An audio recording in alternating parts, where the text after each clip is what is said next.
आज के इस लेक्चर में हम आरबीआई की मौद्रिक नीति के बारे में समझेंगे। मौद्रिक नीति क्या होती है, मेरे बारे में आप यहाँ से देख सकते हैं। मेरा नाम परवेज़ खान है, मैंने बीटेक और एमटेक किया हुआ है, मैं गेट क्वालिफाइड हूँ। कंप्यूटर साइंस मेरा ब्रांच था। उसके बाद मैंने एलएनसीटी कॉलेज में 2 साल एज एन असिस्टेंट प्रोफेसर काम किया और पिछले 4 साल से मैं एमपीपीएससी के लिए अलग अलग संस्थाओं में जुड़ा रहा हूँ और अभी मैंने ये यूट्यूब स्टार्ट किया है।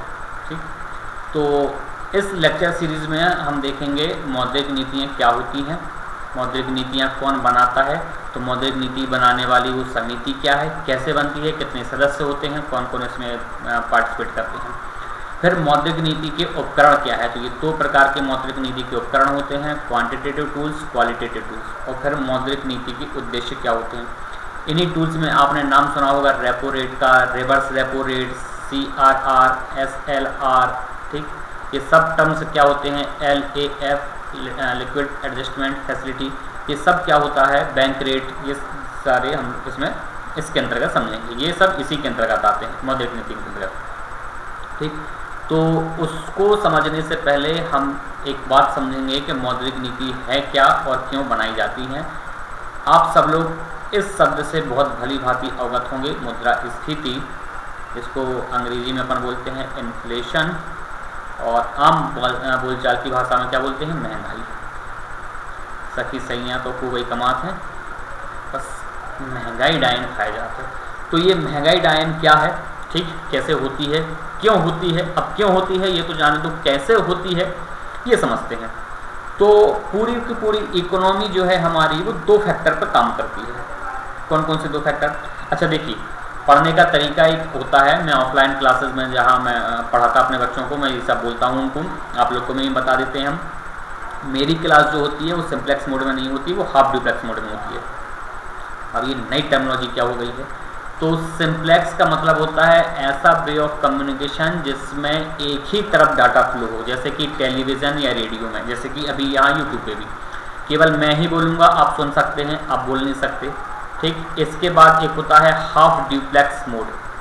तो हाफ डुप्लेक्स मोड क्या होता है, इस वे ऑफ कम्युनिकेशन में दोनों पार्टी बात करती हैं लेकिन एक बार में कोई एक ही बोलेगा। जैसे कि आपने वॉकी टॉकी देखा होगा, एक बार में एक मैसेज डिलीवर होगा, उसके बाद यहाँ से ओवर बोलेंगे, देन वहाँ से सामने वाला फिर बात करेगा। तो इसी प्रकार से क्लास में मेरी होती थी। ठीक, अब यहाँ तो आपके पास वो बोलने वाला ऑप्शन है नहीं, तो आप बोलोगे और मुझे सुनाई नहीं देगा। तो मैं जब भी कोई क्वेश्चन करूं, आप अपने अंदर से जवाब देके उसको सेटिस्फाई कीजिएगा कि आप सही बोल रहे हैं या नहीं बोल रहे हैं। तो पूरी की पूरी इकोनॉमी जो है हमारी, वो 2 फैक्टर पर काम करती है, डिमांड एंड सप्लाई। ठीक, डिमांड एंड सप्लाई। डिमांड बोले तो मांग और सप्लाई बोले तो पूर्ति। ठीक, मांग और पूर्ति, ये 2 बेसिक प्रिंसिपल होते हैं। पूरी की पूरी इकोनॉमी, मुद्रास्फीति, सब कुछ, मुद्रा अपस्फीति, सब कुछ जो है इसी पर निर्भर करती है। ठीक, अब मांग और पूर्ति की अस्थिरता से महंगाई कैसे बढ़ेगी, हम वो देखते हैं। मान लीजिए मार्केट में 10 किलो प्याज है। ठीक, 10 रुपये प्रति केजी के हिसाब से दुकानदार बेच रहा है और खरीदने वाले लोग भी 10 हैं। ठीक है, अब मान लीजिए कोई व्यक्ति आए और बोले कि मुझको 5 किलो प्याज चाहिए है, मैं इस कीमत से ज़्यादा कीमत देने को तैयार हूँ। 10 रुपये पर केजी के हिसाब से बेच रहा है। ठीक है, अब 10 लोग हैं, मतलब 1-1 किलो सबके हिस्से आएगी। लेकिन किसी के घर में शादी है, अचानक से कोई बड़ा आदमी आया, दुकानदार को बोलता है कि देखो भाई, ऐसी ऐसी बात है, शादी है बिटिया की, हमको 5 किलो प्याज चाहिए, कीमत बोलो कितनी दे लेना है। ठीक, अब वो दुकानदार क्या बोलेगा कि साहब हम अगर 5 किलो के देंगे आपको तो फिर 12 के हिसाब से देंगे, 12 रुपये प्रति केजी। ठीक है, इसने ले लिया 12 के भाव से। क्यों ले लिया 12 के भाव से, क्योंकि उसके पास पैसे ज़्यादा थे, तभी तो ले पाया। अगर पैसे ज़्यादा नहीं होते तो कैसे लेता, नहीं ले पाता। ठीक है, अब कितनी बच गई, 5 किलो बच गई। लोग कितने हैं, 9 हैं, क्योंकि एक आदमी 5 किलो ले गया, 9 आदमी बचे और 5 किलो प्याज बची। अब दुकानदार को पता है कि एक आदमी के हिस्से में, एक व्यक्ति के हिस्से में 1 किलो प्याज तो नहीं आएगी 10 रुपये के हिसाब से। ठीक है, क्योंकि 12 की तो वो पहले ही बेच चुका है। अब वो क्या करेगा, उसको पता है कि डिमांड बहुत ज़्यादा है, 9 लोग हैं और 5 किलो प्याज है, डिमांड ज़्यादा है, मतलब मांग ज़्यादा हो गई है। तो अब क्या होगा, वही व्यक्ति खरीद पाएगा जिसके पास पैसे ज़्यादा होंगे। क्यों, क्योंकि इस कंडीशन में ये व्यक्ति 10 रुपये प्रति किलो के हिसाब से जो प्याज बेच रहा था उसको कर देगा 15 रुपये प्रति केजी। ठीक, 10-15 ये फिगर हैं, वो कीमत आप उसको मत देखिए एकदम, बस एग्जाम्पल के तौर पर इसको देखिए कि कीमत वो बढ़ा देगा। ठीक है, तो अब जो प्याज 10 रुपये प्रति किलो के हिसाब से बिक रही थी, अब वो 15 रुपये प्रति किलो के हिसाब से हो गई। क्यों? क्योंकि एक व्यक्ति के पास पैसा ज़्यादा था, इसलिए उसने ज़्यादा कीमत पे उसको खरीद लिया। अब दुकानदार को खून मुंह लग गया कि भाई अगर एक व्यक्ति 12 के हिसाब से खरीद सकता है तो बाकी के भी खरीद सकते हैं, तो वो 12 की ना देकर कीमत और ज़्यादा बढ़ा सकता है, 15 की बढ़ा देगा, 20 की कर देगा और कीमतें बढ़ जाएंगी। क्यों? क्योंकि मार्केट में सप्लाई नहीं है और मांग जो है वो बहुत ज़्यादा है। ठीक, मांग है, पूर्ति हो नहीं पा रही है, इसलिए उन वस्तुओं की कीमत बढ़ जाएगी, इसलिए महंगाई हो जाएगी और इसी को हम बोलते हैं मुद्रास्फीति। और इस स्थिति को कंट्रोल करने का काम जो है वो करेगा हमारा कौन? RBI, reserve bank of India, Bharat का केंद्रीय बैंक।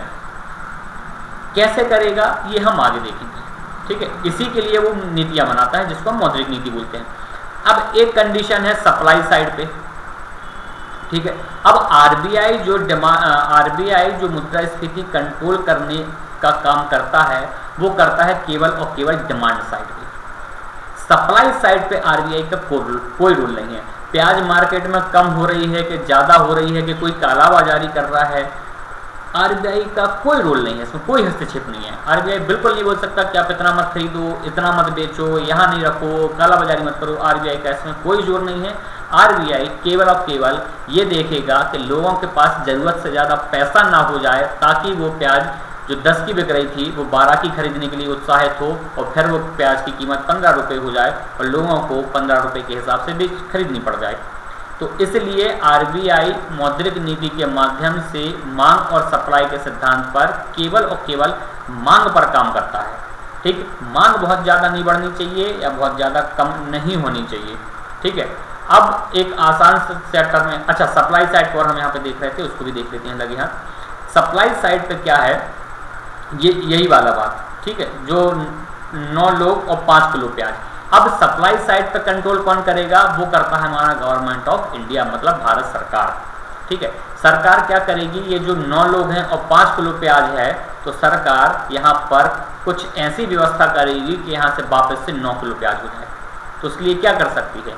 उसके लिए या तो फिर वो हमारे किसानों को सब्सिडी दे कि बहुत ज़्यादा प्याज उगाओ, मार्केट में प्याज आएगी तो प्याज की कमी नहीं होगी, जितनी पूर्ति होनी चाहिए उतनी हो जाएगी, तो लोगों को 10 रुपये प्रति किलो के हिसाब से प्याज मिल जाएगी। अगर किसान हमारे यहाँ नहीं उगा पा रहे हैं तो क्या करेंगे? हम विदेशों से उसको खरीदेंगे, आयात करेंगे, इंपोर्ट करेंगे और फिर अपने यहाँ के मार्केट में उसको बेचेंगे, ताकि इक्विलिब्रियम स्टेट बनी रहे और प्याज की कमी ना हो, पूर्ति बराबर होती रहे, सप्लाई होती रहे, जिससे मार्केट में महंगाई ना हो और मुद्रास्फीति कंट्रोल में रहे। ठीक, अब मांग और सप्लाई के सिद्धांत पर एक बात आप याद रखें, अगर मांग बढ़ रही है, ठीक है, मांग अगर बढ़ रही है, इसका मतलब ये है लोगों के पास पैसा बढ़ रहा है, पैसा ज़्यादा हो रहा है।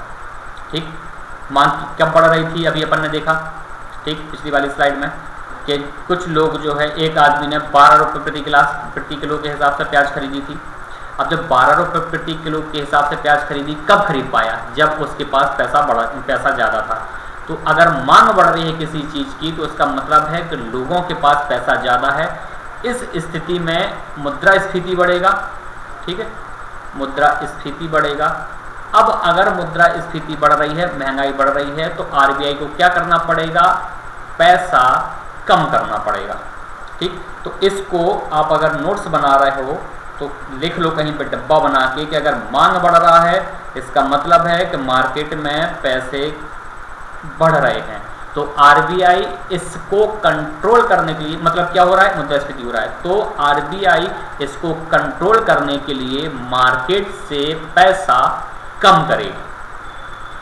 ठीक है, मांग बढ़ रही है मतलब पैसा बढ़ रहा है, लोगों के पास पैसा ज़्यादा है, इसलिए वो मांग कर पा रहे हैं। अगर पैसा नहीं रहेगा तो मांग भी नहीं करेंगे। प्याज अगर 80 रुपये किलो हो गई तो खरीदेंगे भी नहीं, क्या करना, नहीं खाएंगे भैया प्याज। 80 रुपये की प्याज तभी खरीद पाएंगे जब जेब में पैसा होगा। अगर पैसा है तभी हम उसको खरीदेंगे, तभी उसकी डिमांड बढ़ेगी, तभी महंगाई बढ़ेगी। ठीक, अब महंगाई बढ़ने का केवल ये फैक्टर नहीं है कि मांग बढ़ रही, बहुत सारे फैक्टर होते हैं, लेकिन चूंकि हम मौद्रिक स्थिति अपनी मौद्रिक नीतियां समझ रहे हैं, इसलिए मौद्रिक नीति के टर्म्स में हमको ये फैक्टर बहुत अच्छे से ध्यान रखना होगा। ठीक है, नहीं तो आगे जाके बहुत ज़्यादा क्लिष्ट हो जाएंगी चीज़ें। ठीक, अपनी ऑफलाइन की क्लास में पसीना निकल आता है ये चीज़ें को समझाते समझाते गला सूख जाता है। इसलिए ये आपको बिल्कुल गोला बना के या फिर रजिस्टर में सबसे ऊपर ये लिख लेना है कि अगर मांग बढ़ रहा है इसका मतलब है कि पैसा बढ़ रहा है, और पैसा बढ़ रहा है तो आरबीआई मुद्रास्फीति को कंट्रोल करने के लिए इस पैसे को कम करना पड़ेगा। ठीक है, आरबीआई को ये पैसा कम करना पड़ेगा। ठीक, जो मार्केट में लोगों के पास बहुत ज़्यादा आ गया है। कैसे होगा वो हम देखेंगे अब उसके बाद क्या मौद्रिक नीति में, जब प्रॉपर मौद्रिक नीति अभी तक हम पहुंचेंगे, अभी हम वहां तक पहुंच नहीं पाए हैं, उसमें हम देखेंगे कि मौद्रिक नीति के माध्यम से ये बढ़ा हुआ पैसा आरबीआई कैसे वापस अपने पास लेकर आएगा, कैसे उसको कंट्रोल करेगा। ठीक है, तो ये आरबीआई की मौद्रिक नीति की एक जटिल सी डेफिनेशन है, आप इसको पढ़ लीजिएगा। ठीक है, 6 सदस्यीय क्या लिखा है, हम आगे ये मौद्रिक नीति समितियां है। ठीक, ये मौद्रिक नीति समिति है। एक मिनट,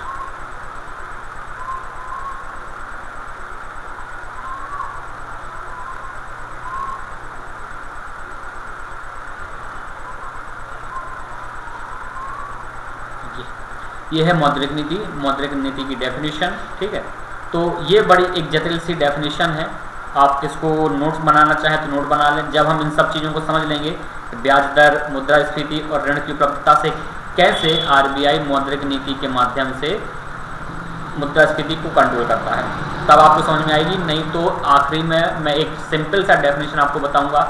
देखिए, एमपीपीएससी का सिलेबस आपने देखा, एमपीपीएससी के सिलेबस में इकोनॉमी वाले सेक्शन में जो है पहली यूनिट, उस यूनिट में पहली यूनिट में है ये मौद्रिक नीति वगैरह, आरबीआई मौद्रिक नीतियाँ। वहाँ पर आपको क्या होगा, मौद्रिक नीति से संबंधित 3 नंबर का एक क्वेश्चन पूछा जाएगा, 3 मार्क्स। 3 मार्क्स मतलब कितना, 2 से 3 लाइनें। 2 से 3 लाइनों के लिए सिंपल सी आरबीआई मौद्रिक नीति, मॉनेटरी पॉलिसी की आपको डेफिनेशन याद होनी चाहिए और वही लिखना है। हमको इसमें बिल्कुल पीएचडी नहीं करनी है, बहुत ज़्यादा गहराई में नहीं जाना है, हमको एग्जाम क्वालिफाई करना है, उसी के लिए हमको पढ़ना है, और वही मेरा इस चैनल का ध्येय है। ठीक, कैसे आसान भाषा में आपको समझा सकें, आसानी से नोट्स आपको उपलब्ध हो सकें और आप आसानी से अपना एग्जाम क्वालिफाई कर पाएँ। उसके बाद एग्जाम जब क्वालिफाई हो जाए तो इकोनॉमी में चाहे तो पीएचडी कर लीजिए, बहुत गहराई में पढ़ लीजिए। ठीक, लेकिन अभी वो हमारे लिए जरूरी नहीं है। मौद्रिक नीति समितियां हम पढ़ेंगे। ठीक है, और क्या कैसे होता है, तो अभी आप सिर्फ इतना ध्यान रखें कि मौद्रिक नीति समिति आरबीआई क्या कर रही है, अगर मांग बढ़ रही है मार्केट में, मांग बढ़ रही है मतलब पैसा बढ़ रहा है, पैसा बढ़ रहा है मतलब मुद्रास्फीति बढ़ रही है, तो इसको कंट्रोल करने के लिए मौद्रिक नीति के माध्यम से आरबीआई इस पैसे को वापस खींचेगी। ठीक, इसकी एक उल्टी कंसेप्ट भी होती है, अब स्फीति का मतलब होता है जब पैसे इतने कम हो लोगों के पास कि लोग खरीदना ही ना चाहें, तो वस्तुओं की कीमत गिरती चली जाए। अब वस्तुओं की कीमत जब गिरती चली जाएंगी तो एक दौर ऐसा आएगा कि वो वस्तु की कीमत बिल्कुल लागत के बराबर हो जाएगी, लेकिन कोई भी व्यक्ति लागत से कम पे तो चीज़ नहीं बेचेगा। अब मान लीजिए कि ये पेन है, अगर 10 रुपये इसकी लागत कीमत है और दुकानदार इसको 20 रुपये में बेच रहा था, तो 20 से 18 करेगा, 15 करेगा, 12 कर देगा, चलिए 10 भी कर देगा कि नो प्रॉफिट नो लॉस, लेकिन 10 से कम तो नहीं करेगा कि नहीं तो कंपनी बंद हो जाएगी। तो ये स्थिति जब कीमतें कम होती हैं, हम इसको अपस्फीति का दौर बोलते हैं। ये अपस्फीति कब होती है, जब मार्केट में पैसे की कमी है। ठीक, मुद्रास्फीति कब होती है, जब मार्केट में पैसा बहुत ज़्यादा है। अपस्फीति कब होती है, जब मार्केट में पैसा कम हो गया, और कम हो गया इसलिए लोग खरीद नहीं रहे। अब जब खरीद नहीं रहे तो दुकानदार क्या करेगा, लालच देने के लिए चीज़ों की कीमत कम करेगा, कैसे भी करके बिके तो, लेकिन वो फिर भी नहीं बिक रही है। तो इस स्थिति में क्या हो गया है, मार्केट में पैसा कम हो गया, तो आरबीआई को क्या करना पड़ेगा, मार्केट में पैसा डालना पड़ेगा। तो मुद्रास्फीति को नियंत्रित करने के लिए आरबीआई क्या करेगी, मार्केट से पैसा वापस निकालेगी। ठीक है, और अब स्थिति या मंदी की स्थिति में आरबीआई निपटने के लिए क्या करेगा, मार्केट में पैसा डालेगा। ठीक, ये सेंटेंस आप कहीं पर लिख लो और वहां पर स्टार बना लो, क्योंकि पूरी मॉनेटरी पॉलिसी में ये बहुत काम आने वाला है। ठीक, तो इसको रिवाइज करना 2-3 बार ताकि ये चीज़ कंसेप्ट क्लियर हो जाए। अगर अभी और रेगुलर पढ़ते जाएंगे तो चीज़ें क्लिष्ट हो जाएंगी, वो कोई काम में नहीं आएगा। तो अभी आप सिर्फ इतना लिखें और इतना रिवीजन करना है आपको। कितना? मार्केट में मुद्रास्फीति हो रही है, इसका मतलब है कि मांग बढ़ रही है। क्यों बढ़ रही है? क्योंकि पैसा बढ़ रहा है। तो पैसा बढ़ रहा है मतलब मुद्रास्फीति हो रही है। तो इस स्थिति से निपटने के लिए आरबीआई मार्केट से पैसे को खींचेगा। ठीक, अब एक होता है अपस्फीति, मतलब मांग कम हो रही है और इतनी कम हो रही है कि लोग उसको खरीदना ही पसंद नहीं कर रहे हैं, तो वस्तुओं की कीमत कम हो रही है। अब जब वस्तुओं की कीमत कम हो रही है तो एक कंडीशन ऐसी आएगी जब वस्तु की कीमत लागत कीमत के बराबर हो जाएगी। ये इसके बाद भी चीज़ें नहीं बिक रही हैं। क्यों नहीं बिक रही हैं? क्योंकि मार्केट में लोगों के पास पैसा नहीं है। तो अब स्थिति मतलब लोगों के पास पैसा नहीं है, मार्केट में मंदी है। तो इस स्थिति से निपटने के लिए आरबीआई क्या करेगा? मार्केट में पैसा डालेगा। ठीक, ये 2 स्टेटमेंट याद रखना है। इसको हम कल आगे फिर यहीं से फिर से शुरुआत करेंगे। और इस चैनल को आप सब्सक्राइब कर लें, वीडियो को लाइक करें, शेयर करें और अपने दोस्तों तक पहुँचाएँ। Thank you.